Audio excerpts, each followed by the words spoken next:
కూడా రాలేదు. ఇదిగో మానబావుడు కాబట్టి వచ్చినాడు. నిజంగా ఇంతవరకు ఏ మానబావుడు కూడా ఒక్కడు కూడా ఇప్పుడు నా ఏ ప్రభుత్వంలో నేను మాట్లాడమన్నా నాడుతాను. నాకేం భయం లేదు. అంతే గ్యారంటీ ఇచ్చినాను. ఇప్పుడు ఈయన ఏమన్నా చేస్తాడంటారమ్మా? చేస్తారు, ఇతను చేస్తారు. నాకు నమ్మకం ఉన్నది. చేస్తారు, ఇతను చేస్తారని నాకు నమ్మకం ఉన్నది. ముత్యమ్మకి నమ్మకం ఉన్నది. ఇప్పుడు కూడా రాలేదు. ఇదిగో మానబావుడు కాబట్టి వచ్చినాడు. నిజంగా ఇంతవరకు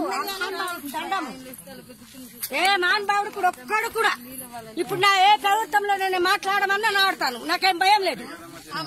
అంతే గ్యారంటీ ఇచ్చినాను. ఇప్పుడు ఈయన ఏమన్నా చేస్తాడంటారమ్మా? చేస్తారు, ఇతను చేస్తారు. నాకు నమ్మకం ఉన్నది. చేస్తారు, ఇతను చేస్తారని నాకు నమ్మకం ఉన్నది. ముత్యమ్మకి నమ్మకం ఉన్నది. ఏంటండి వీడియో నచ్చిందా? అయితే ఓ లైక్ వేసుకోండి, లేదంటే ఓ కామెంట్ చేయండి. ఎప్పటికప్పుడు మా వీడియోస్ చూడాలంటే సబ్స్క్రైబ్ చేసుకోండి.